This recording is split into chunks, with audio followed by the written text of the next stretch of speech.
What's up? What's going on? How's it going?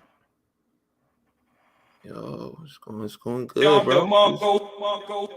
Sorry, I didn't mean to Excellent. do that to you. I didn't mean to do that. Nah, bro, you're fine. Just cut me off mid-sentence. I'm not the champ. Who cares? Who cares? I'm not the guy with the belt no more. It doesn't matter. It doesn't matter if someone talks over Neither me am or they I. play sounds over me. You know what? You're right. Neither am I. You'll be okay. You'll be okay. Well, with that said, since I am the champ, I guess I can Go do on. that. Yeah, you might. Yeah, My name's you sound like you Graham. could. This thing is mine. Not his. Not his. All right? Not his. Not his. I would like to remind you of that if you didn't know. Sorry, guys. Just got to start off with harsh. Look at this man, dog. Like, this is why I can't be doing stuff with people. With stuff. Ladies and gentlemen, what's up on, Graham?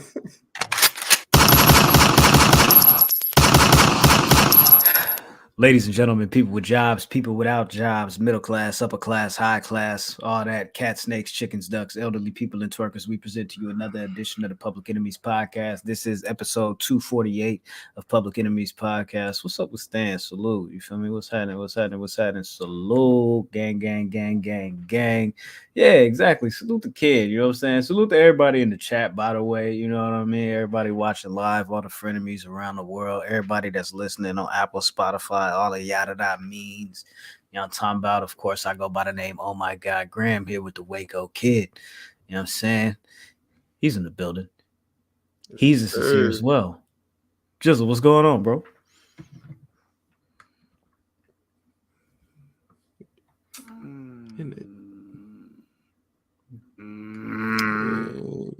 He's still deciding.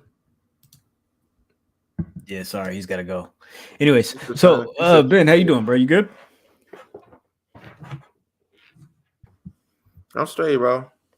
You muted yourself. I'm good. Yeah, I muted myself because I was about to open up this can of or whatever it is over here. I'm not giving nobody no sponsorships or nothing. I'm not name dropping nothing unless a check is cut. So whatever miscellaneous drink I was gonna open, I didn't want the sound on the microphone, so I muted myself. So no one cares about that, but I'm great. I'm great. No one cares about the little things that we do behind the camera or whatever, but I'm great. I think they do. I think people do care about the little things that we do behind the camera, the little things that we do behind the scenes. I think they do care about that. You don't think people care about that? Well, they care about it. You can tap into the Patreon. We'll be talking about a lot of that dumb stuff. A lot of that. Hey. I'm gonna throw it to the chat. We got real super quick. chat. Hey, hold on. We got a super chat. Hold on. Gang for the super chat. By the way, super chats are on, folks. Super chats are on. If you'd like to support the show, you're more than welcome to drop a super chat. You know what I'm saying? Drop a little donation for the cause. You know what I'm saying? Otherwise, you're welcome to tap into the Patreon, patreon.com/public enemies. $3, $5, $10 tier. Get you where you need to be. There's some things over there. I can't see Jizzle. Oh, man, that's unfortunate. Oh, I see Jizzle. All right. Get it? See Jizzle? I see Jizzle. Oh, man, I'm good at this stuff.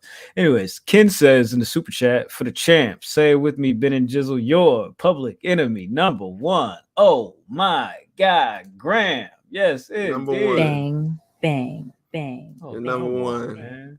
Number one. And still, you know what I'm saying? Number one in your hearts as well. You know what I'm saying? From me to you. They ain't paying you for that pitch black you drinking. You got some pitch black, bro?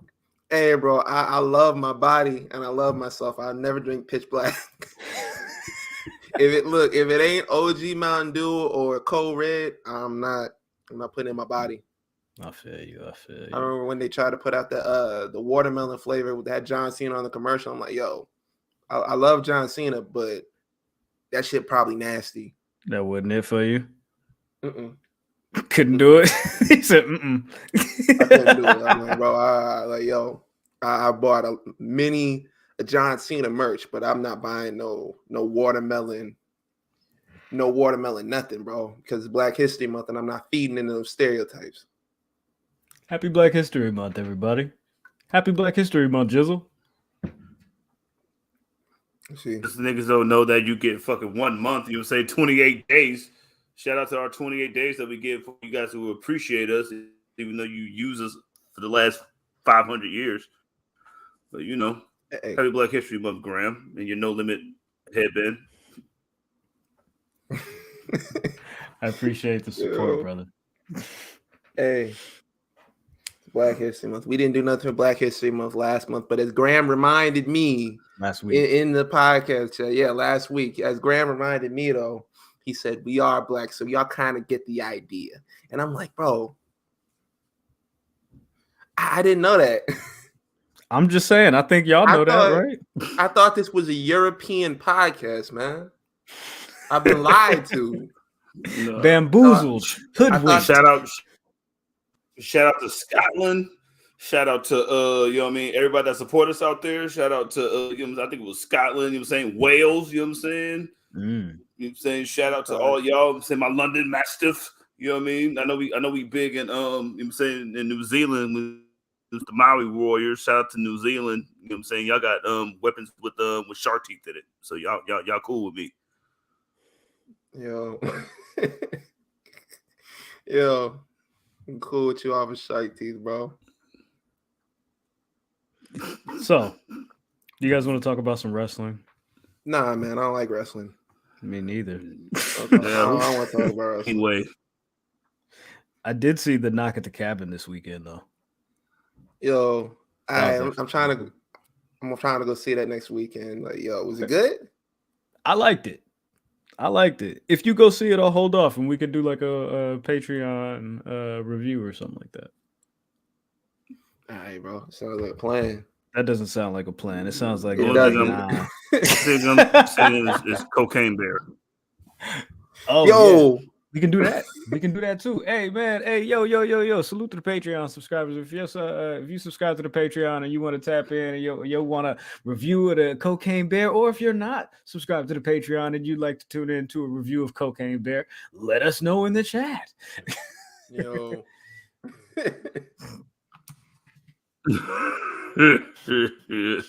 Dope Bear. Let us know in the chat.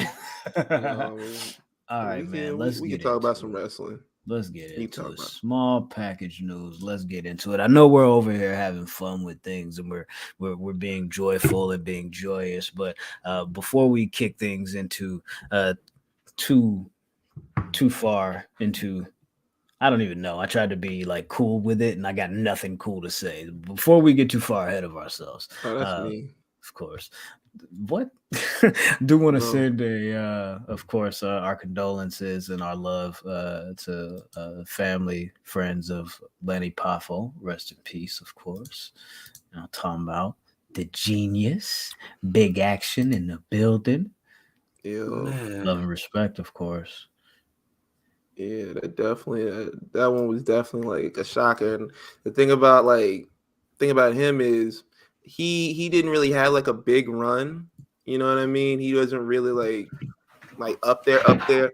But the moments that you did see him, the little things that he did do, like he come out there, like he was hilarious, bro. Like yo, you watch some of the matches that he did, like the little things he would do before the match started and like during the match, like man was hilarious. And on the flip side, he managed to keep his brother's legacy alive, and on top of that, defend it after he was dead when everybody was trying to kind of dogpile on Macho Man's legacy, like when they did that documentary a couple of years back. Mm-hmm. And they tried to say all this stuff about him, that he was doing this and he was doing that. Like, he stood up for his brother, man. You know, you got some people out here that just take the check, that just be like, yo, man, you say whatever you want about him just as long as the check clear. But, you know, he stood up for his brother's legacy, you know, respect to that. Like, yo, I don't know. If they did a documentary about my brother tomorrow and it was like, hey, look, I give you $100K to let us say whatever we want. I don't know if I turn down that kind of money, bro. I like, yo, that's good on him.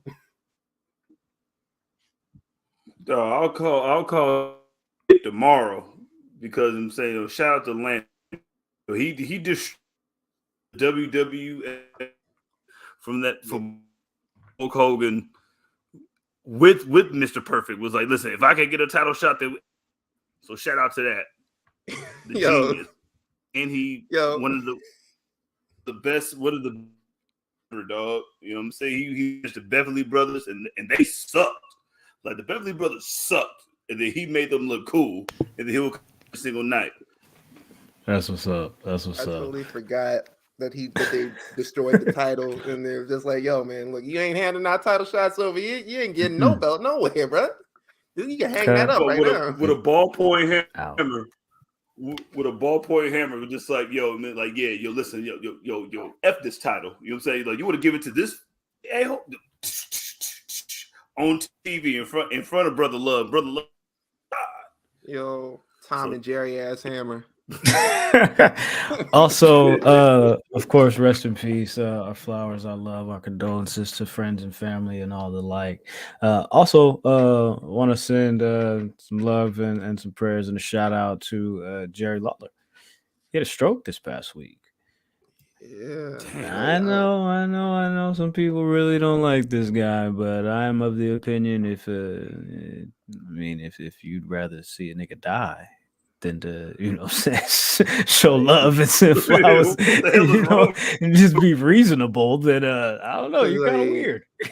At the end of the day, it's like, bro, like if you don't like him, you like him or not, like two things. One, he was kind of the voice of a lot of our childhoods when it came to like WWF and like him and JR. The other thing is, like, you might not like him, but he got a family. You know what I mean? He got people that care about him, and like that would be like devastating to them. Like, at least if you don't like him, you know what I mean? Just like, yo, just kind of, be quiet about it. You know what I mean? You don't gotta kind of rub salt in the wound.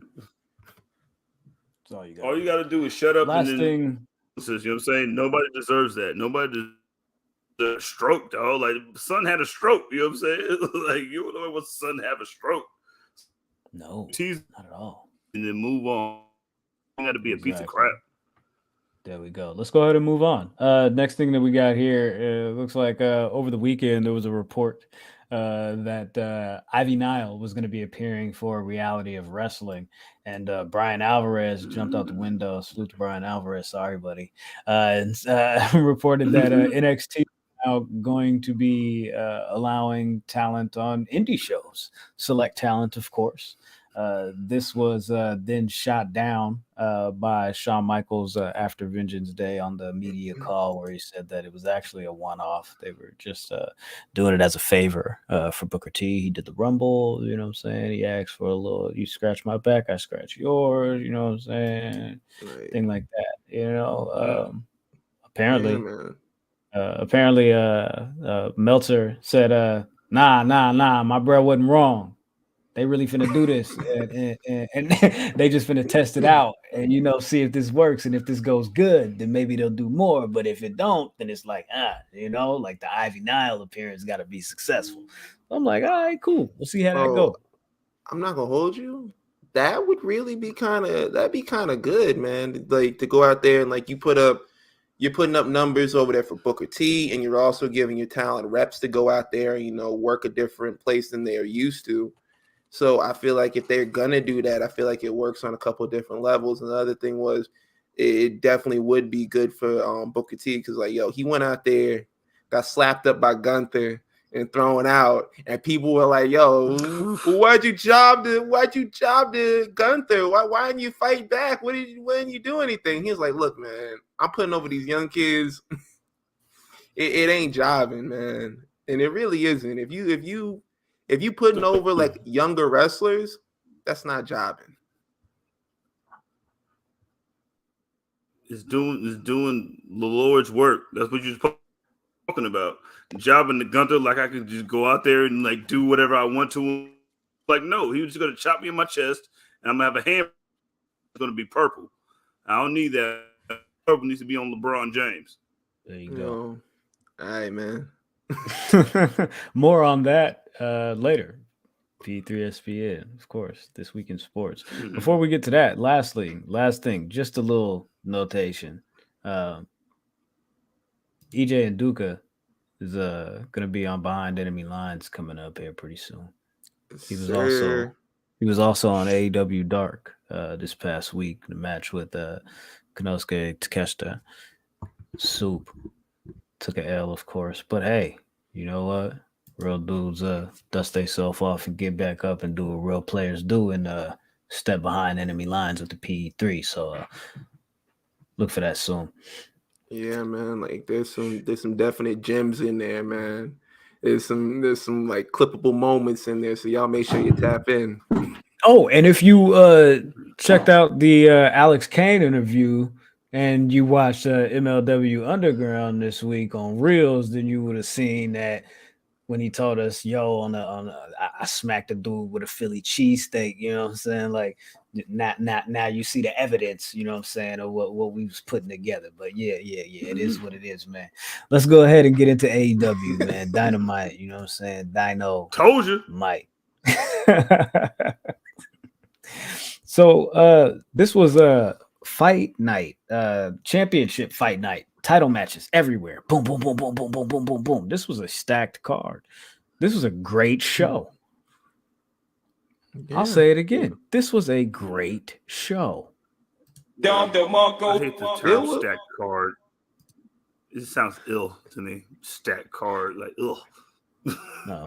You want me to say pause? Man throwing up off of cards. Hey, yo, look. I thought the show was put together, but there were some definite moments where I was like, look, bro, what are we doing here? Like, what's going on? Like, we can build it to the end. We can start at the beginning, build to the end, or we can start backwards, whichever way you want to run it, Graham. I want to know what's that moment that you were like, what is this? I'll pull back up the card. Back up the card. Let me go to that. Yeah, man.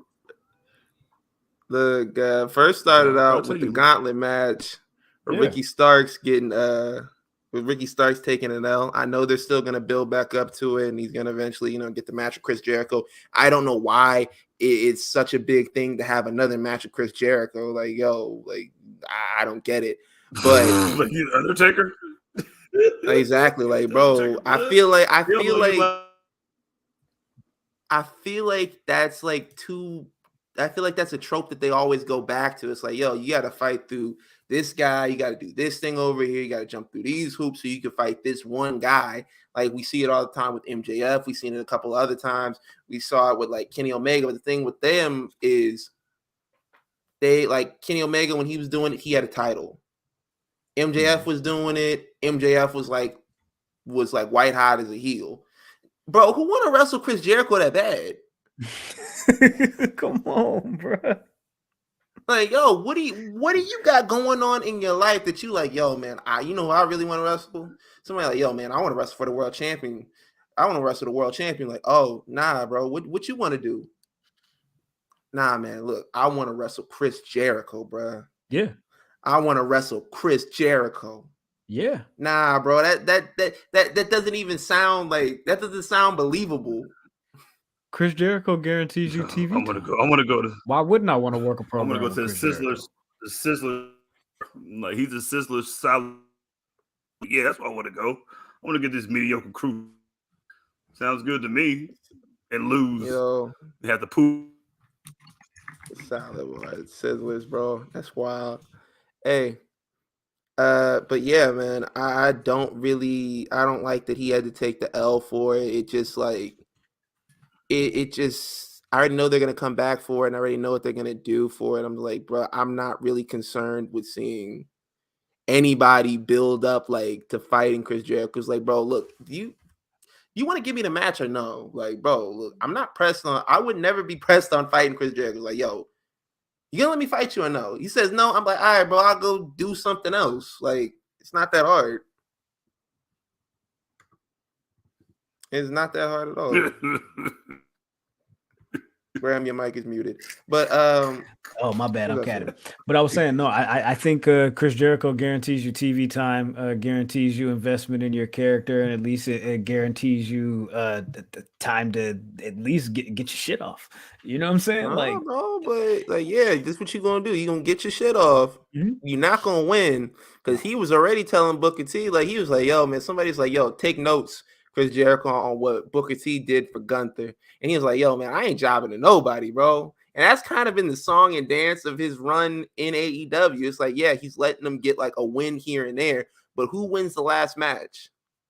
Who goes out on top? Who, like, yo, when they like the whole thing with Orange Cassidy, they built up that rivalry to put over Orange Cassidy. Orange Cassidy beats him in the Mimosa jacuzzi, orange soda, mimosa, whatever it is match that they had. And then they have another match on Dynamite like a couple of weeks after that, just for Chris Jericho to win. And this is a reoccurring theme that he's done a couple of other times. It's like, bro, what are you doing? What are we doing here? Can I suggest a pitch black Mimosa Mayhem match? No? Throw up. All right, sorry. Throw up. All right, cool. Never mind. Anyways. But we can talk about something good on the show that happened on the show. Like, we don't have to talk about all the bad stuff all at once. Like Bryan Danielson and Roosh? Oh my God. They cooked. Bro. Did they not cook? Pure utter violence, and I loved it. Like I went to the kitchen to grab a soda, come back, and all I see is like Bryan Danielson bleeding profusely. Like he looked like white Jesus in the Passion, bro. Yo, just like he was all down his face. I was like, yo. This man, they're like, yo, the picture of this man belong on my granny's mantelpiece, bro. That's crazy. But like, it was a good visual, though. I'm not gonna hold it. It was a good visual. And like when they were standing in the middle of the ring going back and forth, and then Roosh was like, "Hey, nah, go ahead, come on, let's do it, let's go." And they just started smacking each other. I was like, "Yo, these dudes is tripping." That was a really good match. I really enjoyed that. And then I guess I don't know, man. I guess he won the match, of course, right? He won the match. It's now official at Revolution. MJF versus Bryan Danielson, 60-minute Iron Man match for the AEW World Heavyweight Championship.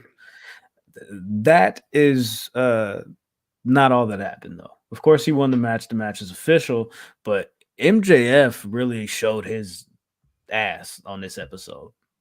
He was really going crazy. The match with Takeshita, the promo, the attack. Oh, hey, it was good stuff. Hey, like they really kicked it up to another gear on this episode with like progressing the story of Bryan Danielson and MJF, because the whole thing was he was like, yo, basically like, I'm not trying to go 60 minutes with Bryan Danielson. And Bryan Danielson like, yo, man, I don't think you can go 60 minutes with me. And so like he got in there with the match with Takeshita at the beginning, like doing all like the high flying stuff, doing little spots and stuff here and there to kind of prove like, yo, I can hang with this dude. I know I can hang with you. Then like he goes out after the match, cuts a promo backstage, and I don't know, like some people liked it, some people didn't like it. I liked it a lot. Like it definitely grabbed my attention. Yo, it grabbed my attention, man, because he was like, yo.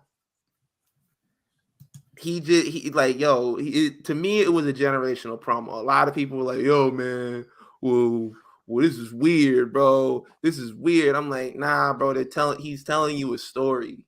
You know what I mean? He's literally leading you through the story. Hits a switch up at the end.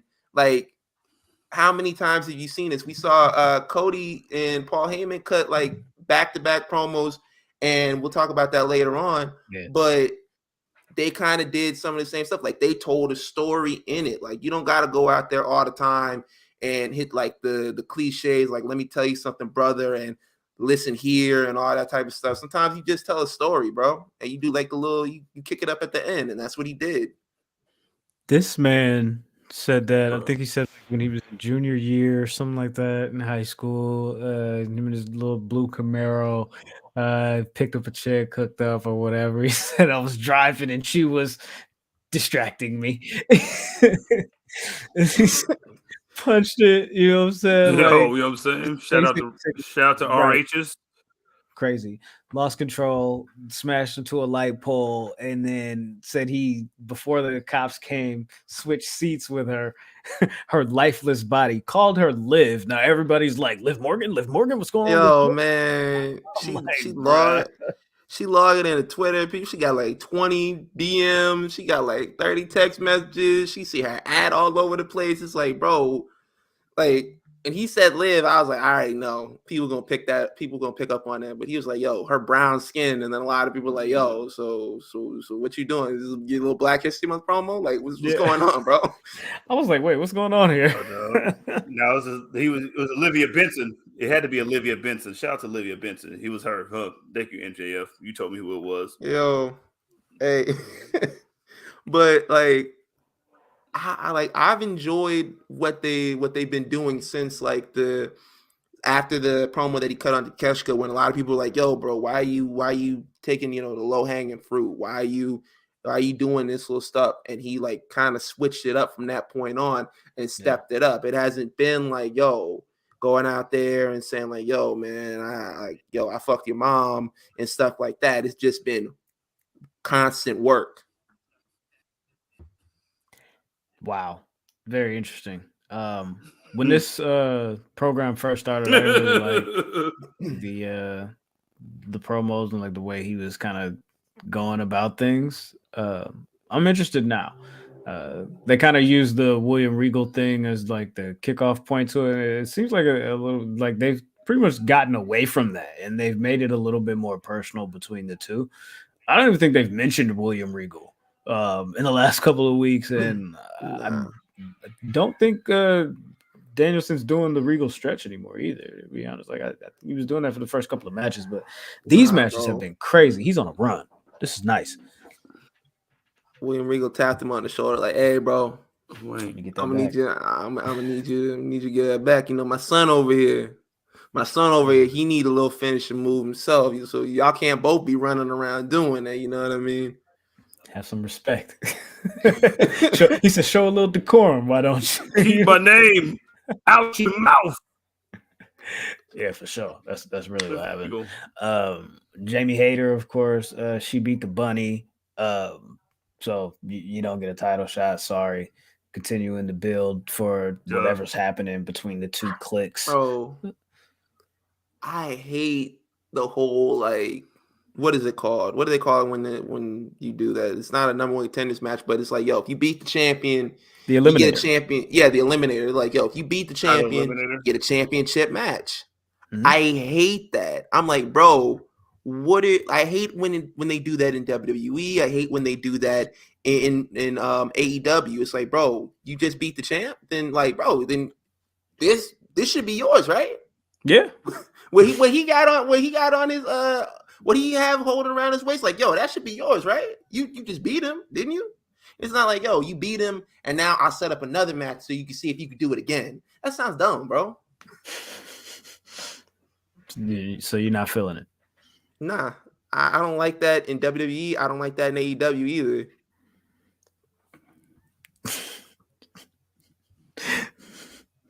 Hang that up, bro. Sorry, I just thought of like a green eggs and ham joke. I was just like, I'm not gonna do it. I'm not gonna do it. Yo, we not talking about Dr. Seuss during Black History Month because he said nigga. Oh, dang. Well, Soraya's spray painting L's on people. They're doing that now. They're the outsiders. Yo, the adjective play. Not that, bro. But yeah, man. It's kind of weird seeing Britt Baker be like the baby face, like going around dapping up fans and stuff like that. It's like, it don't feel right. Yeah, I agree with that. I don't like it. I don't like it. Something's wrong here. Something's definitely wrong here. So yeah, they did that. They had the whole breakup with whatever this was. Andrew said, Dr. Seuss said what? Salute to everybody in the chat, of course. Bro, he said yo, that. No, bring the comment back up, please. Can you bring the comment back up? Yeah, hold on. Because the comment and the picture together. Got me crying right now. Dr. Seuss said, "What?" You're like, oh man, I'll sleep, Dr. Seuss, right now. Tell him, Bro, like, roll over, rise from. Never mind, I'm gonna chill. Anyways, but so they said that on Dynamite this Friday on Rampage, we're gonna hear from Mark Briscoe for the first time live on AEW television. So that's gonna be dope. Wonder what he has in store. Wonder what he's got to say. Like, I like they've been giving him like his shine. Like I saw the backstage video that they did for him like during Jay Briscoe's like his memorial show and everything like that, and they really showed him the respect and everything like that backstage before they sent him out there. And like I'm gonna be tapped into Rampage and see what he got to say. That's what's up. They also had a trios title match. No. Wait, Jizzle. Do you want to go first? Did you see this match? Oh man, you know what I'm saying? Yeah, I mean, this might have been the only match that I saw. Maybe, you know what I'm saying? Maybe not. You know what I'm saying? Because it was some flippy, light skin magic going on. You know what I'm saying? You know what I'm saying? They had Ultimate Light Skin versus Ultimate Suit Kick. You know what I mean? And then so I was gonna be tuned in. You know what I mean? Just let's say Kenny Omega. You know what I'm saying? Fresh off getting moaned in his ear by Isaiah Cassidy. Light skinned people. And lose, not really, but it was kicks, it was flips, it was saying spinning kicks and flippy shit. You know what I'm saying? That's what we about. You know what I'm saying? It's the backbone of this podcast. And then I got what I wanted. You know what I'm saying? Everybody looked good. You know what I mean? Like Kenny Omega did this weird freaking draping dragon suplex that I thought killed AR Fox, and try to beat him up on Black History Month because you can't be doing that. I'm saying we're only 9 days in, not right now, so don't be doing that. But other than that, you know what I mean. Like everybody looked good, which was supposed to. They had on No Limit Soldier army fatigues, which I thought it was like, well, they probably gonna lose now. That's not good. That's not good. So that's funny. If they came out the Hootie Hoo, it'd have been great. But yeah, listen, I got everything I wanted out of a match, and it was great. Ben, what'd you think? I really, really enjoyed it, and I like these matches, and because it always feels like it's a showcase match for AR Fox. It's always like, yo, you go out there, what's AR Fox gonna do? Because like he's trained all of your favorite wrestlers, your favorite current wrestlers today. He's trained them all. So basically, what you've seen them do. Like he could do that in his sleep, and he proved that tonight. Like I think like he's the best signing that they've had in the last year. Like I feel like he should have been one of those like day one signings that they brought in because he is so good when he got in there with Kenny Omega and just moving like seamlessly. It didn't feel like they were even thinking about it. They were just going. He took out the entire elite by himself. Like it was just beautiful to watch. And Top Flight there too. They were all holding their own. And for it was multiple times where I was like, yo, could they actually take the belts off of them? Could they actually give them to, the AR Fox and Top Flight? And if they would have done it, I'd have been okay with it. You know what I mean? I'd have been cool with it because AR Fox is just he's just that smooth to me. You know what I mean? Couple of comments from the chat here. David says that Elite Top Flight match looked like an episode of Power Rangers. Bro. Sean says, I need AR Fox versus Vikingo. Let's see. All right, I'm taking that off. I don't know what that means. Andrew says Kenny versus AR Fox could do some work. Oh my and God, then bro. Lastly, Vaughn says Kenny gets moaned in his ear like Dominic has Rhea moaning in his ear. Nah, bro. That's what happened. Nah. From what Ed said, the Booty Warrior was up in Dominic's ear when he was in lockup. Wait, did Edge really say that? Nah, he didn't really say that. Nice little mullet. You know what I'm saying? I like you and I want you. Bro, I'll be on the Twitter and I'll be saying and stuff like, yo, so and so said. And if you like, yo, if you're a black person, you already know when someone says that, it's just a quote. It's just like, yo, they're just talking mess. They didn't really say that. There's like, I was like, yo, for real. there's like a 25% chance that this person could have actually said that. Maybe like we actually like, yo, they never said that, but I just like to think that he did say liar. He said it. He didn't say it. He was thinking it. So I'm tapped in on that. All right, for sure. There we go. Got my superpowers, man. Got my Black History Month superpowers. Gang. So we have new tag team champions. Yuck. You're not happy about this. You telling me you're not happy about this? Chat, please sound off. Hey, if you're listening, you feel me? Hey, throw us a comment. You feel me? What do you think about the Guns as the new AEW tag team champions? I mean, come on, look at that graphic. Look at that. Look at that. Isn't that money? Come on. Like, bro, first off, I saw people trying to play. And Allen Iverson. Yo. I saw people like trying to like hype it up, trying to like do damage control on it. They were like, yo, man, well, they'll be the most hated tag team in AEW, and they got the belts. I'm like, bro, first off, when the belts passed off onto them, the crowd was confused, bro. The crowd was confused as hell. They were like, the Ass Boys are champions? Like, yo, what? Yo, word? They're like, the Acclaim lost. Like, it was like confusion, and then like I think people were just like expecting for them to come out there and be like to reverse the decision. I'd be like, nah, bro. You're like, yo, y'all cheated or something like that, and kind of like run it back or whatever, restart the match. None of that happened. No, none of that happened. And like, yo, I think if they get the heat and they get like the hate off of it, it's not going to be because they're really good heels. It's going to be like, yo, bro, I don't want to see you on my TV. Like, yo, the Ass Boys, they cool and all that. I'm not really a fan. Some people like them, but like, I don't need them to hold the belts. I really think they're just trying to be like, yo, man, your daddy held the tag team championships. Y'all can hold the tag team championships. Hey, bro, do that somewhere else. Do that in Ring of Honor, bro. Do that in Ring of Honor. Man, Latrell said this month, TK ain't SHIT, man. No, bro. Crazy. No, bro. Crazy. Hey, yo, and listen, and the Butt Boys are not going to get the Butt Boys are not get us demonetized either. So you're the Butt Boys. Hey, boys won the titles.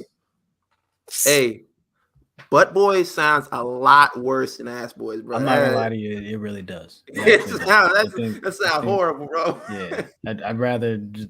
They're the Guns, so we can just call them the Guns. If you're worried about getting demonetized, just call them by their name.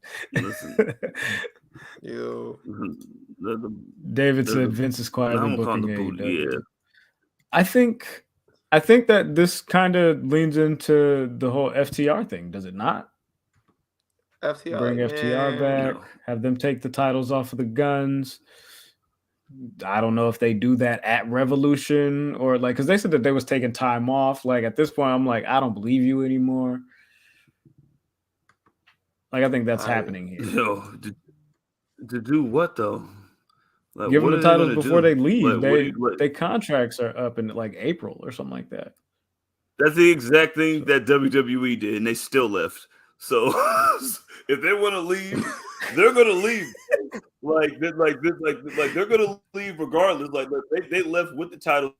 You put them in a program with the Usos when they had Ball and Supreme, and it was like, oh my god, it's so funny. Like, listen, we'll leave with the belts. Like, if the belts could make us stay over there for more money, the 3 other belts that you guys don't even care about, it's not going to make us stay for less money. Sorry. Hey, podcast hey, now. Look, man, I don't see the point of them coming back. And if they get the titles off of the Ass Boys, I'm like, bro, what are we doing after that? You know what I mean? Because I feel like we should, like, before they put any type of titles on them, they should wait till CM Punk gets back and run FTR and CM Punk versus the Elite. That's what I'm hoping for. I'm like, bro, Y'all have them go over, do something in Japan, do something in Mexico, do something in Ring of Honor, even like have a secondary tag team rivalry on the show. Or you don't even have to put the titles on them. They can have a feud for the tag titles, but for the next titles that I want to see them carrying are those trios titles with CM Punk. Bro, I am not losing to the Bucks again. I'm not losing to the Bucks again on pay-per-view. Like for real? Like, no, I'm not doing it again. No, I did a flip and still lost. Like, no. F that. Nah, bro. No. Look. That was the whole point of the story. They don't do flips. It's not flips. It's just fists. And we do lockups and stuff like that. And the one time that I do a flip, it cost me the match. Like, bro, isn't that brilliant storytelling? Don't you love that? Dog. No, I didn't even get pinned in this with the mustache to win. I did the flip it for the ring. Young boy better. All right, man. Let's go ahead and wrap it up on AEW. They did their thing, dog. They did their thing. They got house shows coming too, of course. Just throw that out there if y'all want to buy some tickets, I guess. You know what I'm saying? There we go. Question of the week. You want to run that? Want to talk to some people about their opinions? You guys want to give us your opinion on some things? We can do that. I guess we can do that. We might be able to do that. Let's go ahead and run it then. Let's go ahead and run it up, though. Run it up, though. You feel me? You over there dancing? You over there dancing? Yo. Question of the week. There's been a lot of debates going on. Like, yo, there's some promos being cut this week. Some people were feeling some of them. Some people weren't. But we decided to ask you guys, who is the best promo artist today? Like, what wrestler? Because I made sure that I said wrestler because a lot of people were gonna say, Paul Heyman is the best, and like, yo, Paul Heyman is the best, but I need to know whose job it is to go out there and wrestle and cut the promos. I need to know who's the best, bro. And that's what we asked you guys. And I'm gonna kick it off with good man Victor. Victor says Mustafa Ali. He says Mustafa Ali is the best promo cutter. Like, yo, that man annoying as hell. He backstage talking about some, yo, man, you owe me. I'm like, bro, I don't know you a damn thing. Shout out to @SoberMunchies92, Paul Heyman. Come on, bro. Paul Heyman, The Rock, and Super Cena. You see, I just said I jinxed myself. You don't want to read it. Shout out to I_am_King Bone, Roman without the mic. You see, I really like that one. Roman, like, when he doesn't have a mic, he puts in the best work. Like, I remember when he was going up the ramp one week, it was like maybe a couple weeks before they did the thing with Logan Paul in Saudi Arabia. He was just like cutting a full-fledged promo while the music was playing, just looking right into the camera, bro. Just like, yo, it's like freestyling. And I was like, bro, this man is great. Shout out to @TheLineDrive. Shout out to KC. Grayson Waller. I like KC. Yo, me too. Grayson Waller, just for always being on and in the moment. The stream of consciousness doesn't ever stop with him, and it doesn't hold him back. I'm like, yeah, man, like he just be out there just saying egregious stuff. I know Booker T had said this week that he was probably not going to get in the ring ever again after his Royal Rumble performance, but I'm gonna need him to do something with Grayson Waller, because like, yo, man, you can't have that man playing up in your face like that. You two-time Hall of Famer. Shout out to Amante. Amante said John Cena. He said John Cena. Somebody put a picture of an empty arena. Yo, man, I just see the Elimination Chamber cage. I just see the crowd. I don't know what's going on. Shout out to Andrew in the chat right now. I'll read you at Drew Knows Worse. I'm disappointed the megastar ain't on the list. And that looks like LA Knight, but it's not LA Knight. I'm sorry, it's not LA Knight. It's Eli Drake. I'm sorry, Eli Drake. Don't know what happened to that guy. Me neither. Don't know what happened to that guy. Yeah. Yeah, yo, LA Knight is probably he's probably like one of, if not the best. Shout out to No Bad Noel. Eddie Kingston. They said gotta be Eddie Kingston, MJF, Cody, Heyman. Come on, man. That's the second one I seen for Heyman. I told y'all We asked for wrestlers. one. I ain't never seen Paul Heyman take a bump. Who wrote an essay? Yo, they are all great Period. talkers, but they still sound like performances. He said, goes on to say, when Eddie is really in it, he's 100% sound like a New Yorker coming for your neck. Hey, bro. All right. Shout out to at big_hero_Chris. Eddie Kingston. Hey, bro. All right. Shout out to I am Grum. Like, bro, I love that you sent something out, but like, my man. Nah. Moving on. Ricky Stark, like, yo, we got like, yo, man, time constraints. I'm sorry, brother. I'm sorry. Thank you. Appreciate you, Ricky Starks. Appreciate you, man, for real. At BE_Famoso. Why Dexter on here? Like, for those of you who are listening to the show, when we put out the tweet, we like to put some pictures in there to kind of like get people like in the mind of who they want to pick for whatever question is that we're asking. In this list, we put up some pictures of Becky Lynch, Britt Baker, Cody Rhodes, Eddie Kingston, and on the last one is Dexter Lumis. And I need to tell y'all something. Y'all need to stop sleeping on Dexter Lumis when it comes to cutting these promos, man. He's one of the best I've ever heard. Scathing. You know what I'm saying? Yo, sometimes you gotta shut up. You know what I'm saying? You shut up. You know what I'm saying? There's nothing likes more than silence. So shut up. Like that. Less is more. It's the quiet ones. It's always the quiet ones. Hey, shout out to Eric, man. At Mr. Mom 76, LA Knight. He sold the Mountain Dew Pitch Black match by his damn self. Like, yo, he really did. I didn't know what a Pitch Black match is. If you listen back to those episodes, we didn't know what it was, but I just knew I was going to tap in because LA Knight told me to tap in. He was selling it, bro. What kind of Russell Westbrook incentive was that to your contract? You would say, yeah, you're going to do all the gimmick matches for the stuff that sponsors us. Like, bro, all right, you know what I'm saying? He's selling it. He's selling selling it. Like, Boban, you know what I'm saying? Goldfish match, you know what I'm saying, with Bray Wyatt. Yeah, sell that. Yo, shout out to at Ralph of the Many. They say it's Kingston, and they need to bring the segment back on BTE where they give random object and he cuts a promo on it. Wow. No. Shout out to Steven. It's LA Knight. Damn right. Yo, that's one more for LA Knight. Shout out to at Sons Rady. Yo, I was gonna read the name. Shout out to that hashtag supervillain. He said Eddie Kingston. I'm sorry, bro. I don't want to mess up y'all names. Y'all at names. Shout out to the Rod Father, Cody Luther King, bro. Y'all really? I'm gonna read one more.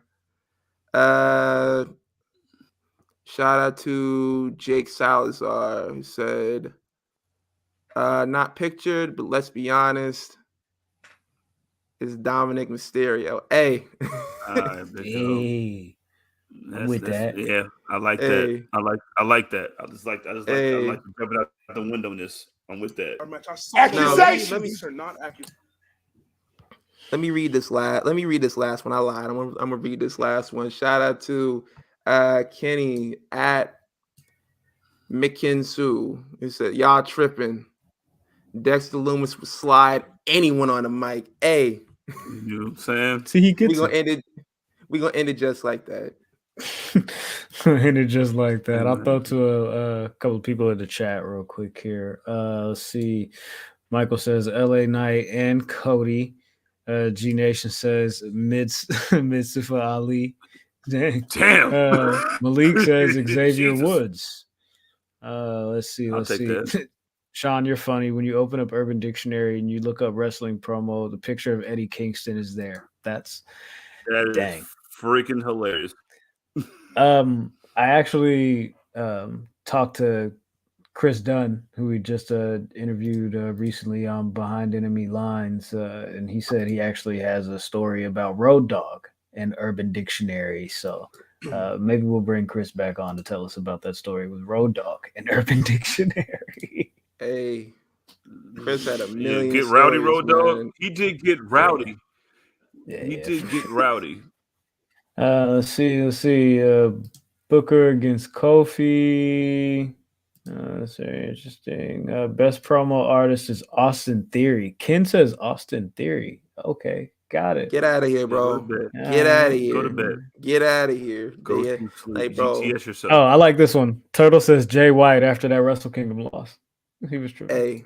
Was that Wrestle Kingdom or was that like G1 or was that one of those other events? I don't know if that was Wrestle Kingdom or oh no, after this one. This one that just passed. Like, bro, Jay Okay. White be cooking, man, during them press conferences when they let him talk and everything like that. Like he be cooking, man. And because they're over in Japan, he can kind of say more stuff because they can get away. He can get away with it over there, but like, bro, be cooking. He do. Yo, he's the John Moran of wrestling. I like that. Like, yo, they just like each other, man. Like, yo, this man think he grew up in a hard lifestyle. He really grew up in New Zealand, man. Like, yo, man, you're not living that life. You're not living that life, Jay White. Wait, who's the John Moran of wrestling? Jay White or Eddie Kingston? I need to know which way we're going with this White. because okay, cool. Like, I got opinions. All right, cool. Bet that. Anyways, so let's keep this conversation going. Let's keep it flowing. Let's keep it going because if we're talking about promos, we saw this past Monday, Raw. Wow, I feel like. Can you get me back in focus? You feel me? I'm talking about. All right, for sure. There we go. There I am. Yes, indeed. Cody, Heyman, Ben, talk to me. What did you think about the Cody and Heyman promo? I really enjoyed it. Like you had some people saying like, yo, well, he's always talking about his dad and he's always crying and he's always doing this, he's always doing that. I'm like, look, man, they had to build it up because they got in there. Paul Heyman has history with Cody's dad. So they had to kind of like set the boundaries like, yo, man, look, I'm not just meeting you for the first time. Yes. You know what I mean? I've known you since I was a kid. They kind of had to set that up to kind of like tell the story between Roman and Cody. And it's like, yo, man, look, I'm familiar with this dude. Yeah. Like, yo, when I say, wrestling has more than one royal family, like I'm like letting you guys know, like I've been here. You know what I mean? And I felt like they did a really good job at letting people know, like, yo, man, look, yeah, Sami Zayn is going up against Roman Reigns and they're having their story, and that's great. And like it's gonna run its course and everything like that. But this guy won the Royal Rumble. He's gonna be taking on Roman Reigns at WrestleMania. And I think it kind of like silenced some people who were kind of like, yo, man, I don't really feel like they're gonna build this story properly. I don't know how they're gonna go with this story or whatever. But I feel like they did a good job of kind of like reminding people like, yo, this dude won the Royal Rumble. Like, yo, y'all gotta pay attention to him. You know what I mean? And let's get into what they actually said, what they did here with this promo. Cody's new thing, of course, without fail now is what do you guys want to talk about? He's playing the hits. Yeah, for sure. But the fact that he's adding to the repertoire, it's definitely going to be on a t-shirt, of course. So he was talking about, he put over Sami Zayn. He said, my friend Sami Zayn, who I am rooting for, like may the best man win. And I don't know at this point whether I'm going to be facing Roman or if I'm going to be facing Sami, but whoever that it is, that I'm sure, I have the utmost respect, of course, of course, back into the best man wins, whatever. Heyman comes out and they have that whole little back and forth, and he tells the story about how they were on their last dollar. You know what I mean? He said $100 to share between, the family in the bank, in a Wachovia bank account. That's what got me, bro. Yeah. When he mentioned Wachovia, like, bro, that's bad, bro. Wachovia did it for you. Wachovia did it for you. Like, I was like, I see them commercials. Promo. Them commercials. Yo, facts, bro. When he was doing a promo, I was kind of like on my phone doing some other stuff. When he said Wachovia, I was like, bro, got my attention. I feel like Wachovia, like what is it, like Washington Mutual, like all of that stuff, like Wells folded Fargo, into like Chase. Wells Fargo. Or is that bro? Oh, okay. Yeah. Wachovia is hilarious, bro. That's funny, bro. Said $100 in a Wachovia bank account for all of us. You know what I'm saying? We was tripping, we was broke. It was bad. We had the oodles and noodles, you know what I'm saying, in the pantry. It was like that. And so he said, yo, you know what I'm saying? You book my dad. You actually paid him. I know most people was listening like, oh, he's, you know, like you didn't keep your word. And that's what I thought he was going to say. Bro, ain't nobody that got paid. That's why Spike Dudley was like getting paid $3.75 and a slice of pizza, you know, and a can of Mellow Yellow to get dumped on his head. Like, that's why I was like, yo, man, where's my money? Hey, bro, look, I'm going to keep it a buck with you. I gave that shit to Dusty Rhodes. You want your money? Go see Dusty. He's like, all right, you'll say, well, that's Dusty though. Dusty cool. You know, you gave it to Dusty. You'll say, as long as you didn't give it to Sabu, it's all good. All right, cool. So Paul Heyman with the retort is like, yeah, you know, your dad's great, you're great, but this match isn't about your dad. It isn't about, you know what I'm saying, me or, you know what I'm saying, any of that. It's about you and the tribal chief and the head of the table. What are you going to do? Are you going to fold under pressure? Are you going to crumble? Are you going to be able to hold up, you know what I'm saying, to your name and the legacy that you're trying to uphold and attain? Are you going to be able to do that? And then they had this whole little thing where he was like, honestly, this is where they lost me when he said, last conversation that I had with your dad. He said that you were his favorite son, but Roman Reigns was the son that he always wanted.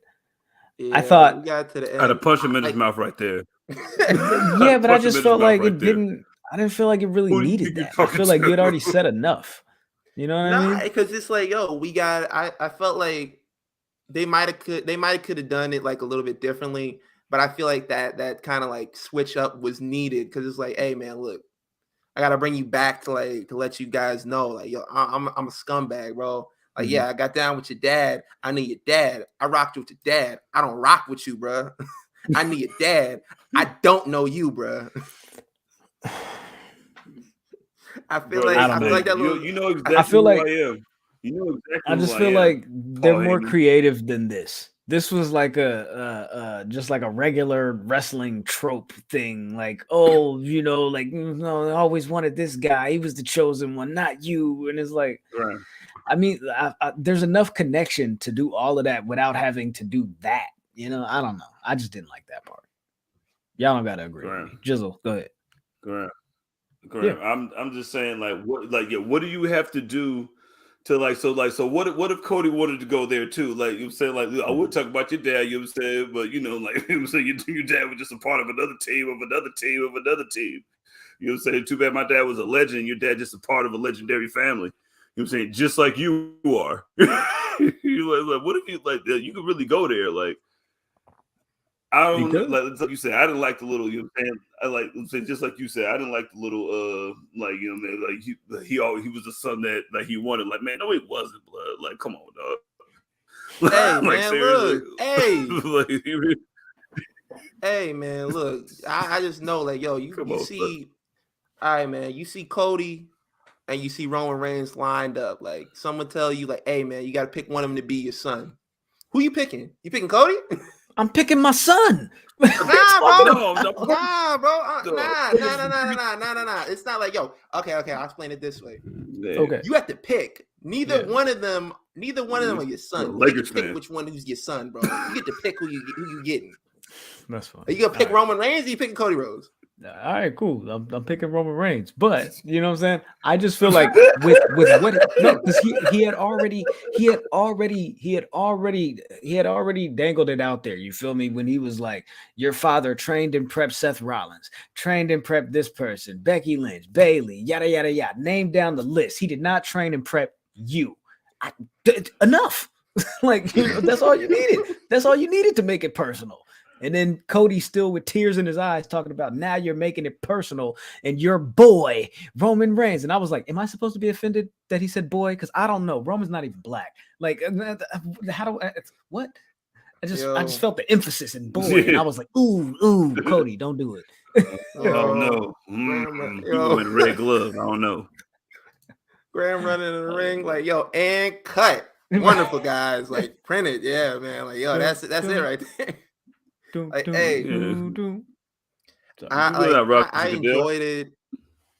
I enjoyed it, but like, yeah, like I feel like they could have gone. I feel like they could have gone a different way at the end. I feel like you could have brought it back to reality a little differently. But it seems like the crowd is really enjoying all this Cody stuff. Like they're like enjoying Cody playing the AEW hits because I feel like the core WWE audience doesn't know any of this stuff. They don't know the Cody Rhodes, like the crying promo. They don't know, hey guys, what do you want to talk about? They don't know like all of this stuff. They don't know the grandiose promos where he comes out there and like the full they don't know that they only had $100 in a Wachovia bank account. Exactly. They don't know that. Like, bro. Nobody did.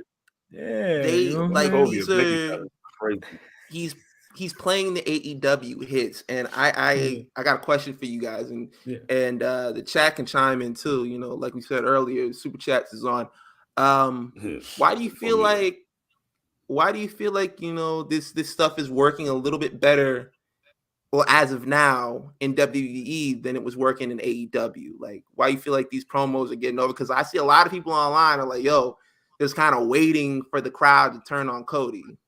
Like, I mean, well, you know, when you have the money and the fan base and the parents of fans who cheer for, not even cheer just for Dusty, but cheer for Goldust, who's over there that sees Cody. They know all of Cody because he was there. They know Cody from you know what I'm saying, from Legacy. Like they did like that's like, well, as soon as he popped back up, you know what I'm saying, like, yo, he got a new song. He's like, yo, blood son got a new song. Like, yo, but my son got a new song. Like, come here, son, watch this dude. You know what I'm saying? You know what I'm saying? His brother gives gold face paint, and his wife, you know what I'm saying, he's keeping people in the balls to win championships. You know what I'm saying? Like when you got more money and more pull, you know what I'm saying? Like that shit just works better. And sometimes you mean like we're not gonna have a Kofi Mania situation going on right now. Like we can't afford it. Like you know what I mean? Like we got to make sure like you asked for Cody, we brought him. You're not gonna pull an audible for me, WWE Universe. You know what I'm saying? You don't pay the bills over here. So yeah, you know what I'm saying, we're gonna make sure like we're gonna make everything mean something. So like Cody is just ultimate like good guy that you want to cheer for. He's right. All right. Good guy that you want to cheer for. It's just this situation, the presentation is different. This is more of a very, very polished situation for it. Like Cody was too polished in AEW. He was there. Yeah. And AEW doesn't have that high production value, everything with the glitz and the glamour. And Triple H said it himself, you know what I'm saying, at the Royal Rumble press conference. Nobody does spectacle like WWE, right? AEW still has that grittiness to it, right? They're young, they're hungry, they're scratching at, you know what I'm saying? So it's like he fits better in this environment. And he was doing this kind of booking over there anyway. It's basically like somebody said it in the chat earlier. Chris Jericho took the Cody place. You know what I'm saying? Gatekeeper Cody wasn't working in AEW. I don't remember who just said that, but somebody just said that in the chat, and I agree. It wasn't working. He put a limit on himself, you know, like he knew what he wanted, apparently, you know, all along, you know. Shout out to Andy Joseph who made that comment.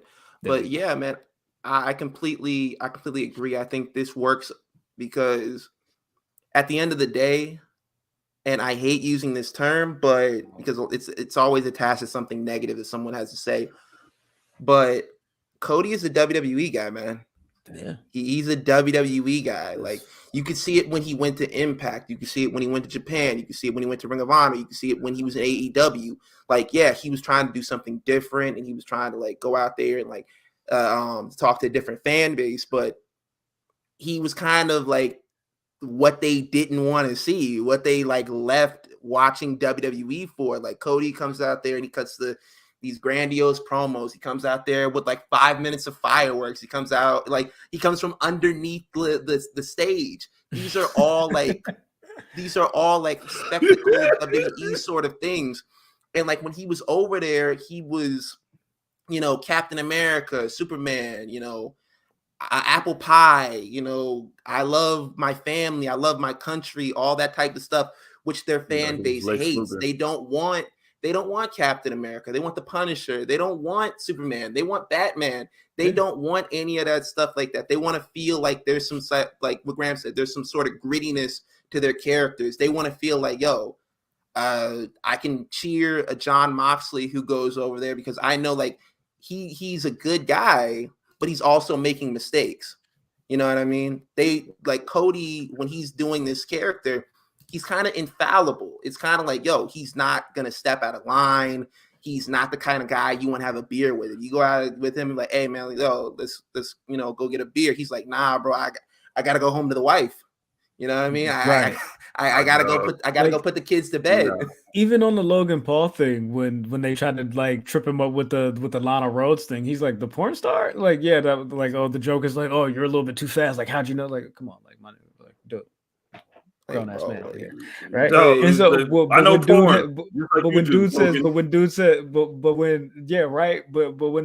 when they break it down, and Logan's like, oh, his ex-girlfriend. Cody's like, cool, okay.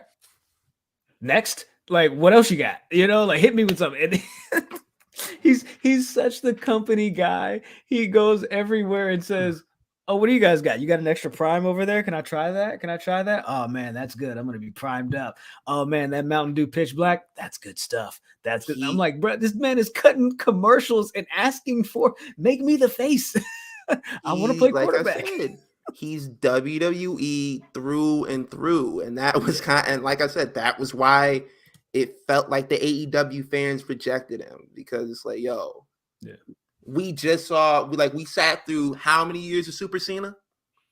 We sat through how many years of, you know, Roman Reigns, like being the smiling good guy who doesn't do any bad stuff. Like, yo, we want something different, and I feel like Cody just fits right in, like what like with what I want my hero to come up on the stage. Like, you got people who saw him back in the day, you know, they're telling their kids about him because a lot of these people didn't watch Cody like in Japan. So like virtually all the stuff that he's doing now is brand new stuff to them. That's a fact. Brand new stuff to everybody. I know that what they did seemed to be a really big success. A lot of people really enjoyed what Cody and Paul Heyman did on Monday. And apparently that was done purposely because they know what they're up against. They know that they're up against Roman Reigns and Sami Zayn and what that story has been for. Bro, they made a whole the history of breakdown origin story that was an hour long of just every single interaction that led to this moment outside of matches and stuff like that. Like dog, like this is a very detailed and very like carefully like structured story that they've put together with Roman, with Sami, with the Bloodline. And I know a lot of fans are worried that the WrestleMania payoff may not give enough credit to this part of the story, but at the same time, I've just always been of the opinion of the story's not about Sami. It's not about Sami. He's a part of it, but it's not about him. So yeah, man, him like catching lightning in a bottle, that's a plus. That's a one up. That's just extra. You feel me? That's extra credit. Extra life. Green mushroom and Mario. And the other thing is, Sami is comfortable with the role that he's playing. He said as much in his interview with Ariel Helwani. He was like, yo, man, could I be the face of the company? Like, he's like, yeah, I could hold the title. You know, I could go on Jimmy Fallon. You know what I mean? I could go on whatever late night talk shows you want and, give a bullshit smile and, talk about the company for a little bit. But at the end of the day, I'm not really what they're looking for to put up on the poster. Like, he already knows, like, yo, I'm doing what I'm doing. You know what I mean? Would he love to be champion? Probably, sure. Everybody wants to be champion, but I think like he's okay with like making art at this point. And like what Graham said, the story was never about Sami getting the title. He's never had any aspirations of getting the title. It's never Roman has his back turned. He's over there looking at the title. It's like, yo, man, like, I'm trying to get to that. It's like, it's never been about that. So I understand what you mean when you're saying like, yo, yeah, this is a nice little stop for him to like have the match with Roman, get his like his shine on. But I think they need to kind of just like stay the course with Cody, because it's like, bro, it's like stay the course. But the segment that they had with the Bloodline on Friday, it was just like, I love the way that they built it like all night long. They get into the arena, crowd is like, not crowd, they're on commentary like, yo, where's Jay? Did you see Jay? You have Caleb Braxton asking them like, where's Jay Uso at? Paul Heyman like, oh, hey, bro, what's with all these questions, man? Like, yo, man, let me see your badge. What's your badge number, man? You talking a whole lot. Like, and you had the backstage promos to go with it. Roman Reigns is back there like, yo, man, where's Jay at? What's going on with Jay? Jimmy's like, I haven't talked to him all week. Roman doesn't believe him. He's like, yo, that's your twin brother, and you tell me you haven't talked to him in a week? Right. he's like, I don't believe you. Don't, not at all. Call him now, right now, in front of me. And he just starts yelling at him in Solo. He's like, yo, man, look, y'all better find him, bro. If y'all don't find him, I'm whooping somebody's ass. And Roman is such like, he's so good at playing this manipulator role. They come back and he's like, hey, man, look, man, I'm sorry about that. I was wilding. I shouldn't have yelled at y'all like that. You know what a stressful week has been for me. I just had to, put Sami out the group. I love Sami like a brother, man. I don't know why he would turn on me like that, to link up with KO. Jay not answering my phone calls. Like, bro, it's been a rough week for me. You know what I mean? He's like, hey, man, look, I set up a little spread in the tour bus. Like, yo, y'all go up in there, y'all eat up. This man is essentially a black father. I can't tell you how many times my dad has whooped my ass or yelled at me and berated me, and then just like, hey, bro, look, you know that the Chinese food spot that you like? Go get something to eat, nigga. I brought it back to the house. Like, here you go. Hey, y'all listen to Sean. Sean said, people everybody who's watching, y'all drop a like. But we appreciate it. But yeah, man, like Roman is a black father, man. Like, yo, man, hey, yo, you want a Frosty? Yo. You hey, watch the game? Yo, thanks. Like, hey, bro, look, I'm headed to Dairy Queen, yo. You want to come along? Like game that you wanted, right? Like, yeah. I got your NBA Jam tournament edition, right? You know what I'm saying? You can jump from the half court with that. You know what I'm saying? I got you. You know what I'm saying? I got you. That's the apology, right? Like, I love you, right? Hey, like, I love you, right? I love you, right? It's never like, hey, man, look, yo, man, look, I'm sorry I beat your ass over pretty much nothing. No. Over pretty much nothing, but like, yo, man. I didn't mean to punch you in the back of your head in the store. You know what I'm saying?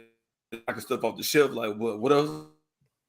Right? Hey, like, man. yo, stop man. Though, right? Let's go to Carl. All right. Let's go to Carl's Jr.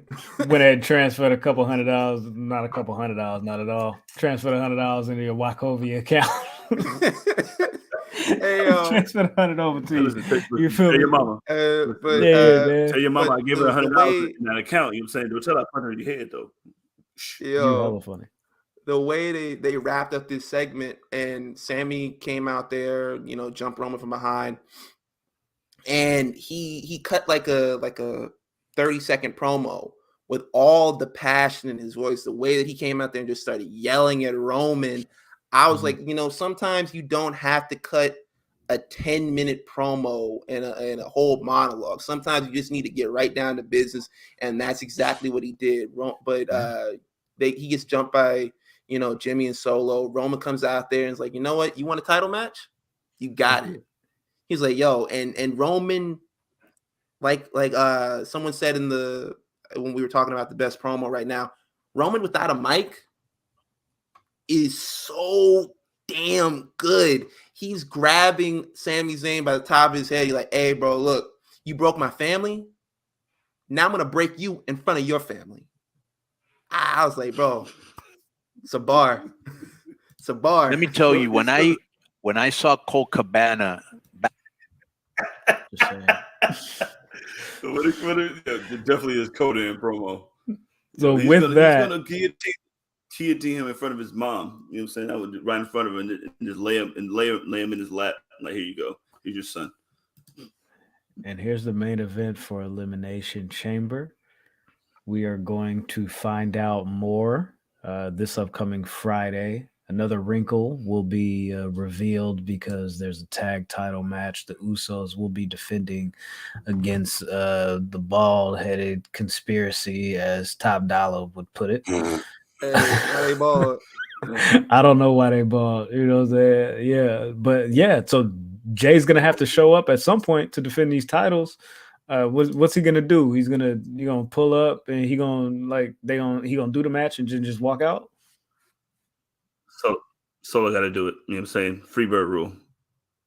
Free bird rule. That's crazy. That would be very interesting. That would be a little disappointing too. But they shot the whole little commercial with Jay in the middle of the street, and they did the close up all on his face. I was like, he'll be there. He'll be there. He'll be there. Oh, yeah. We got these matches. We'll talk about these a little bit more next week. Edge and Beth, Finn and Rhea. Y'all know who winning that. Duh. Yeah, for sure. Now, you killed my wife, like on TV. Yeah, unfortunately. Lita was on Raw. Shout out to Lita. She helped Becky Lynch defeat Bayley in the cage match. Do you guys think that this was the planned finish 2 weeks ago at Raw 30? No. Absolutely okay. not. You kidding me? So, no. What does this mean? Why is Lita here? WrestleMania? Elimination Chamber? Definitely. I don't understand what we're building. It gotta be WrestleMania. Yeah. It gotta be WrestleMania, dog. It's like tag match, her versus her, some kind of match, but Lita is gonna be wrestling at WrestleMania somehow. Mm-hmm. Like tag match seems a little easier, but you know what I'm saying, it seems like a little more money. And like Bayley to go against Lita by herself anyway. So like I would love to see that.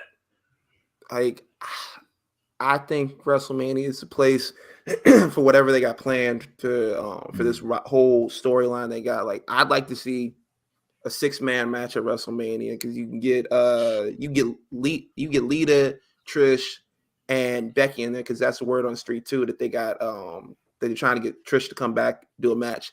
Like if you get that at WrestleMania, I would definitely run that because Elimination Chamber is already kind of like, a stacked pay-per-view. They already got a lot going on. And I feel like this should be something that they save for WrestleMania, maybe night 1, night 2. I don't know. But either way, I wouldn't put it on Elimination Chamber. Turtle says, I love Lita. I don't want this at all. I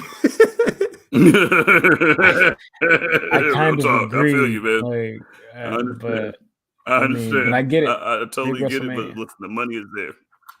There you go. Jizzle. Good point. I guess so.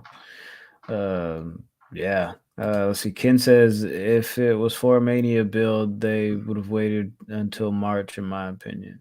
Yeah, I guess so. You might be right about that. Well, they can start earlier. Why not have more time to do stuff, man? Yeah, man. Give me the because if they do that, if they do the triple threat, like what do they do with like damage controls just in a 6-woman tag? Like what do they do with the women's tag titles? Just no match? Like, you feel me? Mm-hmm. That's true. I think that's what they should do. You could bring Kaden and them up. You know what I'm saying? See, that's what I'm talking about. They're an actual team. That's what I'm talking about. Let's go ahead and talk about that because they're an actual team. They're no longer the tag team champions, though. They're no longer the tag team champions. They lost the titles to Fallon Henley and Kiana James. Happy Black History Month. But it seems as if they've gone under a bit of a personality change because they're now going to be facing Roxanne Perez and returning Mako Satomura next week on NXT. Goodness. So like Everybody's Jizzle, gonna die. you mentioned in earlier we was talking in the group chat. You said you thought that maybe they might be bringing them up soon. You got to do it now. You like if any time that you have to have especially if you were to make Mercedes Moné, who was absolutely amazing and perfect, shout out to you always. You know what I'm saying? When I'm breathing, shout out to you. And you know what I'm saying? If you were to make her a run, like you got to do something with these women's tag titles. And if you do it with these women's tag titles, so you need an actual team. You guys are an actual team. They practice being a team. They're friends off the court, and you know what I mean. And then like it's lit. You know what I'm saying? Like get a team, and then like they can fight damage control. And then like as soon as they get somebody to lead them, all they need is a leader. You know what I'm saying, to fight Bayley, and then whoever that could be, they could do that.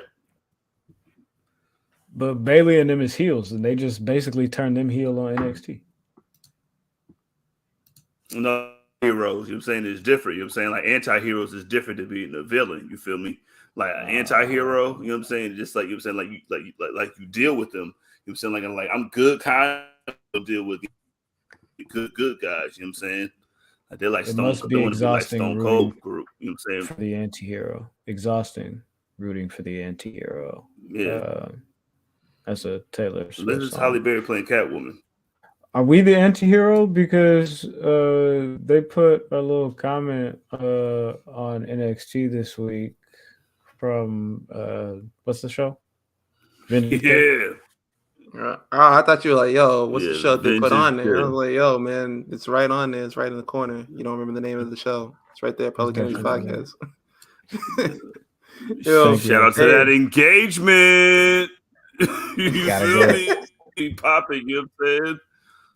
See, that's what I need to do. I need so this is what the ultimate goal is, y'all. The ultimate goal is to get the engagement and to take the engagement and flip the engagement into money that we can deposit into our Wachovia bank accounts. Yo, Wachovia damn near got to be the name of the episode. WrestleMania and Wachovia both start with W, so you know what I'm saying, damn near got to be, you know what I mean, connected. Yeah. So the tweet was in reference to what's going to be happening, Stand and Deliver WrestleMania weekend. Mello, Braun Breaker. That looks to be the direction. Laid down the challenge, and we'll see how that goes because Braun Breaker wasn't on NXT this week, but Mello was. Because Mello don't miss. Mello is apparently money, but Carmella doesn't really like that. Elsewhere on NXT, I know, right? See, Bayley pulled up. Bayley was just fine after the cage match, and she hosted an episode of Ding Dong Hello with Toxic Attraction. Little did we know that this was Ding Dong Hello Barbershop Window Edition. No, man. Because dang, why did Gigi do her like that? I mean, why did JC do Gigi like that rather? HBK told me, like, hey man, look, how about we do this? Instead of a window, right? I got this door frame backstage. How about we just roll with that? Like, yo, I know it kind of be difficult getting an actual window out there. And, you know, the show's not called Ding Dong, let me knock on your window. Because guess what? Windows don't have doorbells. So you go out there, you throw them through a door. And my God, when JC Jane hit that stomp on her, you know, through the door after she turned on her, they did like the whole barbershop window thing. She ends up hitting like super kick on her, throws it through the door. But she adds something on there. She has to come back, stomp Gigi Dolan in the face, and that kick looked crazy, man. Like It for looked what? it was dangerous. The show that's bro, you know what that reminded me of? That reminded, like, as soon as I seen that kick, it reminded me of what Athena was talking about when she was over there when she had that match. And it was like, man, y'all be talking about how we be going hard or whatever, you know what I mean? And then, like, when we do something that you be like, oh my God, girl shouldn't be doing that. Like, who are you to tell me what I should be doing? You know what I mean? And that's exactly what I thought about. As soon as you kicked her in the face, I was like, yeah, you know what I'm saying? Make the breakup real, you know what I mean? Like, yo, I respected that. I respected that shit. Yo, kick her in the face for real. And she ate it like a G. You know what I'm saying? Like, you know, Yeah, man. That one was rough. You know what I'm saying? As soon as she kicked her, I said, Kobe. You know what I mean? She said, stepped over like Iverson. You know what I mean? Like, yeah, for sure. Yeah. Break That's it up. funny. You're hilarious, Jizzle. Kobe.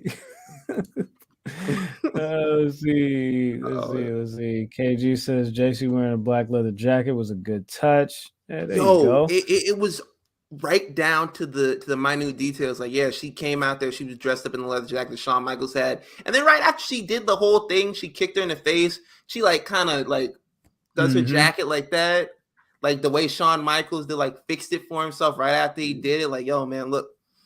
It made me mess up my suit, man. Like, yo, man, you made me spill some cognac on my $300 suit, man. That's pretty funny. That's actually pretty funny. I guess overall, I'll ask you guys, we didn't do like a post show for Vengeance Day. Do we have like letter grades 1 through 5? Do we care to do that? I know we'll be back here in a couple of weeks to do predictions for stand-in. Listen, man, that leads to Melo winning the title. I don't care how this went. Like, I enjoyed Wesley. First off, like, shout out to Wesley. Like, my man's went out there with Dijak and did as many false finishes as false finishes. Like, they use all the false finishes button on the game. Like, and so like that sets you up for what was going on. And then like you got what you want, you know what I'm saying? Roxanne, you know what I'm saying? You say she's the future always. And you know what I mean? Like I need Melo to, you know what I'm saying, Melo went out there and smoked Apollo. You know what I'm saying? You can't be getting haircuts with no hair, big dog. You know what I'm saying? You can shape yourself, you know what I mean? And yeah, I need Melo to win the belt and then lead this, and then send Braun Breaker up with Katana and them, and then we could just have like a new wave. But yo, it's Melo's time. That's the only thing I got from Vengeance Day. Yeah, man. The way that they let him get the two back-to-back wins over Apollo Crews already tells me what I already know. Like, yo, they have a lot of faith in Carmelo Hayes, and yeah, man, I really think like it's going to be his time at Stand and Deliver, and that I feel like that would be the best move to put the titles on him, send Braun up, have him run NXT for a little while before you send him up there. And other thing on this show that stood out to me was the opening match. It felt a lot like the old days of NXT. You're going out there, and it felt like black and gold NXT to me. The way that Wesley and Dijak went out there and they took care of business. And the other thing that stood out to me in the championship match at the end, I really enjoyed when Grayson Waller came in with the whole Scott Steiner get up and the whole Scott Steiner entrance and everything like that. I really enjoyed that. Like that got me. But yeah, man, it was a good show. If I had to give it a letter grade, I'd give it a B-. B. I'll give it a C. I think it kind of dragged a little bit to the middle of the show. Yeah. But I think I really enjoyed the beginning and the end. I like the triple threat, the women's match. That was really good. Yeah. And like, what do you do after Wesley and Dijak go out there and do that? Dog, you know what I'm saying? They turned into a takeover, and the rest of the shit was like come best on, match like, of the night.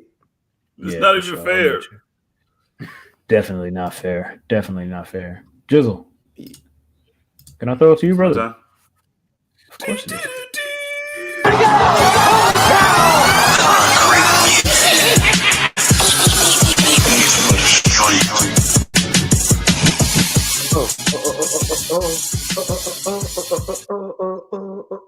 What cover your bank account?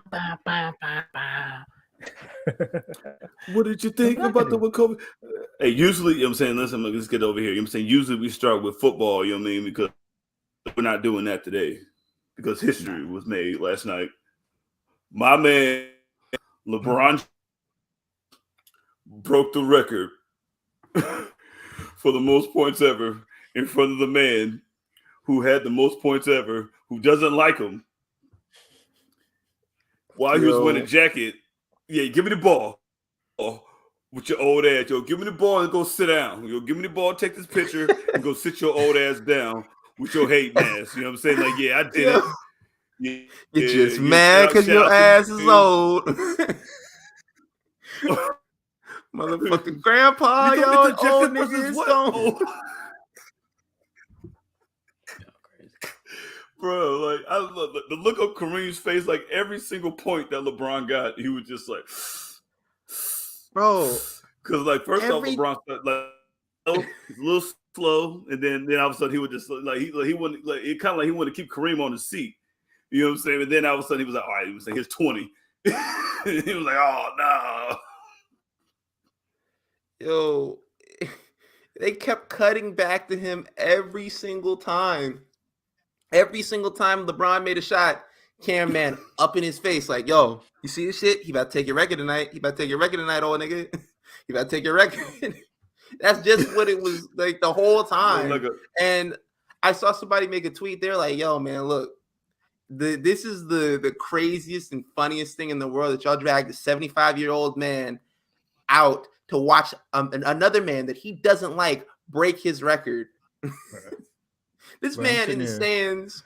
This man in the stands fighting sleep, bro. This man go to sleep at 9:30 watching Jag. Oh my god. This man watching Matlock, bro. This man falls asleep watching Matlock, bro. He doesn't want to be here. You got SVU reruns. We got SVU reruns going on right now. Unless I trained with Bruce Lee, and you would have seen me come out here and then break this record with the team that I'm playing with. And LeBron was like, yes, sit here and watch it next to my sons, who will probably also break your record.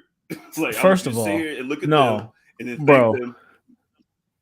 Halftime, Bron is sitting there, but, you know, you know what I'm saying, with Bronny and with Bryce, chopping it up. You feel me? They talk about, yeah, dad first, go, Bron. We see you. I'm like, he's definitely asking them, yo, should I just go ahead and do it third quarter? Should I just go ahead and knock it out now? Y'all want to see it? What y'all want me to do? Like, what y'all want to see? When y'all want to see it? Y'all want to see it here? Y'all want me to wait to the fourth? What y'all want to do? We got reservations. Like, go ahead, take side bets. You feel me? I'll throw some money in your Wachovia account. You know what I'm saying? Look. Yo, listen. Hey, Bronny, is your DraftKings hooked up to your Wachovia account? Bro, is it hooked up? Is it hooked up? All right, because I'm crazy doing it with 11 seconds left while AD is mad. Yo, Ben.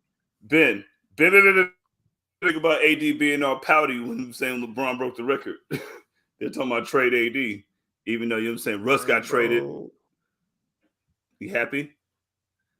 Yo, you happy? Man. You ungrateful piece of garbage, you? I just want one thing from AD, bro. I just want him to stay healthy, bro. I want you to stop making these dumbass shots. I want you to stop with these fadeaways. Like, bro, you got the legs of a giraffe. You don't like God didn't make giraffes to jump, bro. Because if they come down on their knees, all that's gonna break up, bro. And you need to take that. You need to take bro. You need to go in on that, bro. Stop. Spark a bunch of CM Punk jokes in the chat. Stop, bro. Your knees is like CM Punk's knees, bro. Your knees being held together by popsicle sticks and gum, bro. Not even Hubba Bubba, bro. Zebra stripe gum is holding your legs together, bro. Stop it.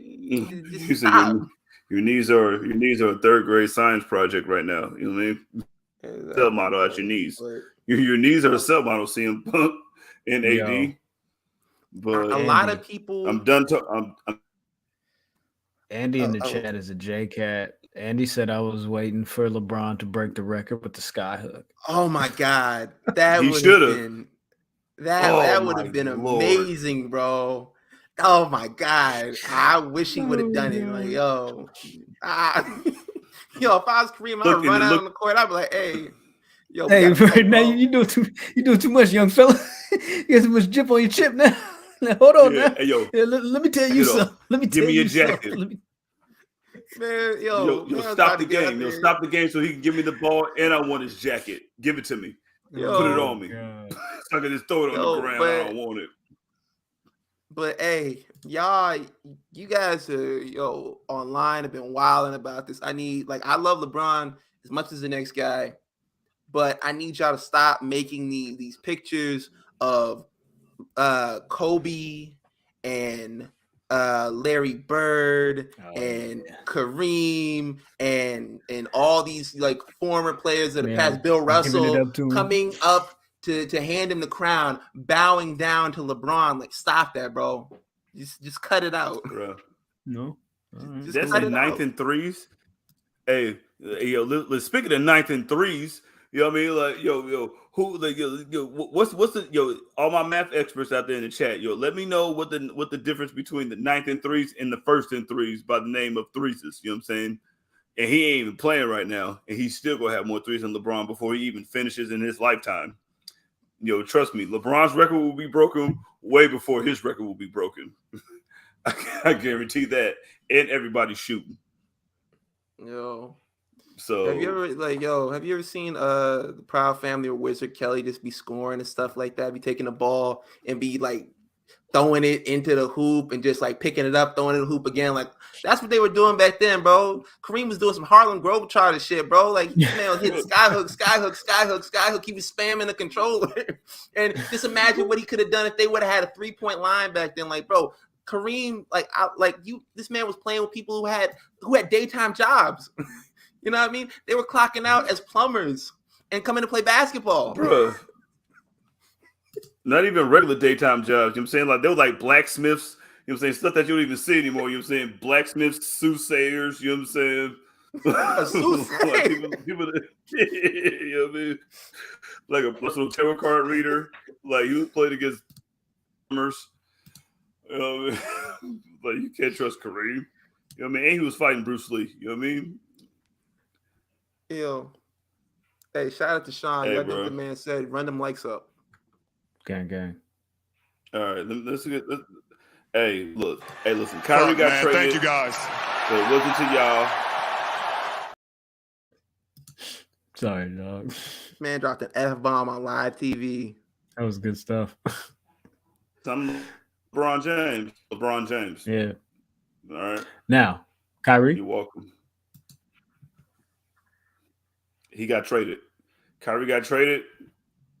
Everybody thought, listen, as soon as Kyrie demanded a trade, Laker fans, just like they are, just like the Cowboys fans of NBA that you guys are, was like, we winning the championship. Kyrie coming over here. Joe Tsai said, you're going to Dallas to play with Luka.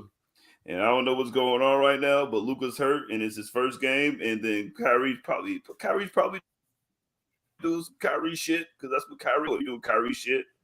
And this could really work, because like, as much as Kyrie is like a weirdo, Texas is exactly where it needs to be. Bro. Texas is like, first of all, I'm gonna get all my money. So like, listen, if you're not gonna give me the entire what is it, max, and you give me like 4 for like 170, I'm seeing all 170 of that.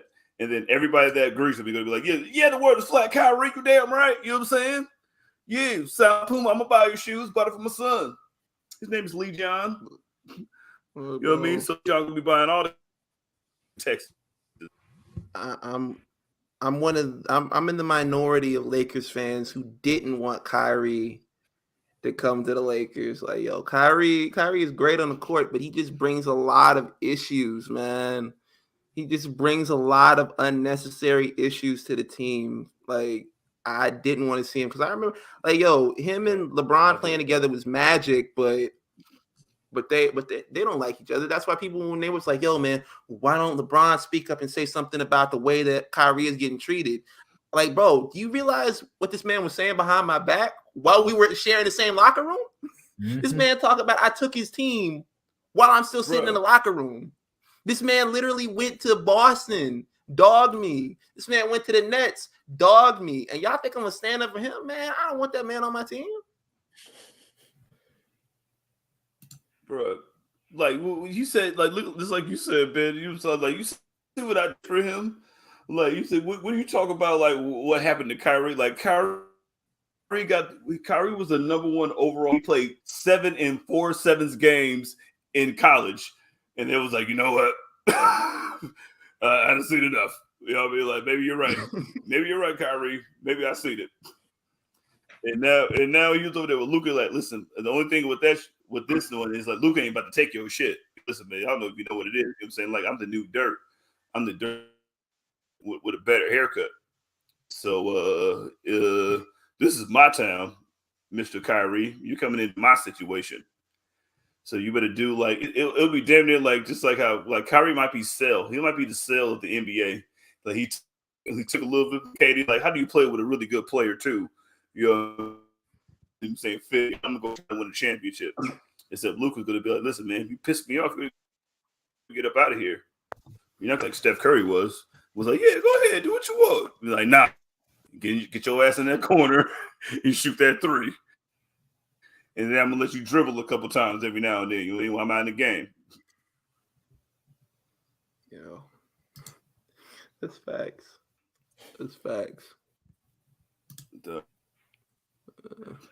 Yo, that's the only thing you gotta. What else happened? Oh yeah, Dylan Brooks, Donovan Mitchell. Finally, thank God. Somebody had to do it. You know what I'm saying? Shout out to Donovan Mitchell doing God's work. You know what I'm saying? The real Spider-Man for no reason. You know what I mean? Somebody had to do it. Like I told you, Dylan Brooks was just acting like a dude. Like look at him. He's just acting like a dude who just realized that his hair is touching his shoulders now. Why is he all of a sudden just getting into fights? Just that's what we're doing now. That's what we're doing. Like this he's in his tough guy era. That's what it is. He's in his Ron Artest era, his world peace era. That's what he's doing. So you thought you was gonna run up on Shannon Sharp, and you couldn't even run up on Donovan Mitchell, like like Shannon Sharp would have threw you to the right. Shannon Sharp would have threw you like a T-shirt going to the crowd. You know what I'm saying? Like, yo, who wants a souvenir of Dylan Brooks? You know what I'm saying, to take home with you? Like, and then so it's like you get tossed. Yo, they trying, and then it's got like, OTF Ja. You know what I mean? You know what I'm saying? Yo, they really trying to blame all their problems on Shannon Sharp. They're like, yo, man, look, we lost every game, you know, since we had that running with Shannon Sharp. You know what I mean? He got his curse. And Shannon Sharp even got on the show. He's like, yo, man, I heard what they be saying about me. He's like, yo, man, I ain't did that. Y'all's been trash lately. Really? Like, what are we supposed to do? There's nothing to do with me. Ever since he cooked, you said that, you know what I mean? You said that you was good in the West. You were good in the West, right? Mm-hmm. Cooked him like a bar and grill. No, like, yeah, and then Ja wants to have his partners like, listen, man, I don't know what's going on with that. They ain't got nothing to do with me. I just want Ja to be safe. Ja play basketball. I hope what they said happened didn't happen, and I just don't need Ja Morant to be doing that right now. We just got $200 million, like, and not even like you don't even need to stop hanging out with your friends, because everybody has friends that you know what I'm saying, that just like that. Everybody has a friend that you just know who's just like that, and you got, and man, listen, bro, you got to relax with that. Like, listen, like I ain't got to do that no more. I'm Ja Morant. I got a shoe now. They gave me the Kyrie, but they gave me the Kyrie's, but it had like a little bear slash on it because I play for the Memphis Grizzlies, so we can't do that no more. Like we like no more. Like, so like hopefully they get that together. And yeah, man, Dylan Brooks is a piece of garbage, and somebody's gonna do something to him, and hopefully he learns. Yeah, definitely. Super Bowl's this weekend. All right. Hey, man. What are we doing? Yeah. Psych, we're not talking to you. We're not talking to you. Take Ben out the chat. You know what I'm saying? Take him out here right now. You do it, bro. Nah, bro. You do it. You do it. If you want Ben out the chat, you do it. Ain't nobody put me out of here, bro. Right. Hey, yo. Tell Oh, me, like that? bro. I'm the champ, bro. I ain't doing You nothing. told me that I just did that. I'm the champ. I ain't doing nothing. Super Bowls Hey, this bro, weekend. I appreciate Let's that. get Hey, it. listen, man. Nah, we put Ben back in there. I'm just playing. Listen, of course I don't want Patrick Mahomes to do anything prosperous in his life, even though he's already thrown for the most yards and has the most touchdowns and probably going to be the MVP this year. So that is the thing I got. Ben stupid little team to beat these guys, and I want them to points.